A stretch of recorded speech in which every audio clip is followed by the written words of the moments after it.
तिजोरीला घातलं वेटोळं, प्रत्येक कामात घोटाळे, मुंबईकरांना लुटून मुंबईचे केले वाटोळे, असं मला आता पाठवलंय आणि कोणीतरी पाठवलं. मुंबईच्या तिजोरीवर दरोडा टाकणारे हे रहमान डकैत कोण आहेत, याचा शोध घेतला पाहिजे. नगर विकास विभागाच्या माध्यमातून अमृत योजनेतून गेल्या 3 वर्षामध्ये भाई 27,000 कोटीचा पाणी पुरवठा आणि मलनिस्सारण योजना आम्ही केल्या.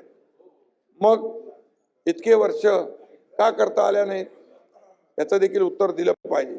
आणि म्हणून मी आपल्याला सांगतो की मुंबई काय तो आता नवीन सिनेमा कुठला निघालाय का, पुरंदर.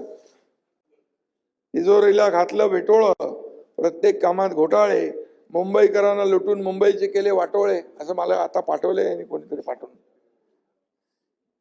मुंबईच्या तिजोरीवर दरोडा टाकणारे हे रहमान डकैत कोण आहेत, याचा शोध घेतला पाहिजे. हो ना, ते रील बघितली का तुम्ही, त्याचा रील बघितला.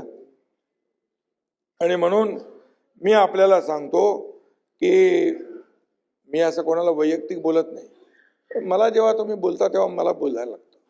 आणि म्हणून एवढंच सांगतो की मुंबई को लुटने वाला कौन है, वो रहमान डकैत, याचा शोध नक्की घेतला पाहिजे. इतिहासात असे अनेक डकैत, रहमान डकैत अनेक आले आणि गेले पण. आणि असल्या रहमान डकैतांना पाणी पाजणारी धुरंधर महायुती आहे. मी तुम्हाला सांगतो, एक कार्यकर्ता म्हणून सांगतो, आमच्यावर तोंडसुख घेता तेव्हा थोडा विचार करा.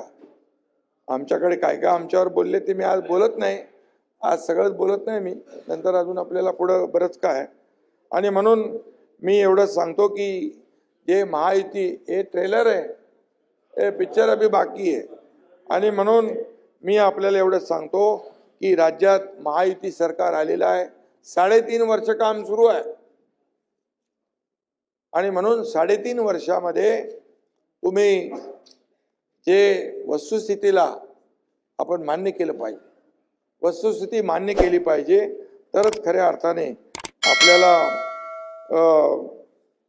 राज्यासाठी सत्ताधारी असो नाहीतर विरोध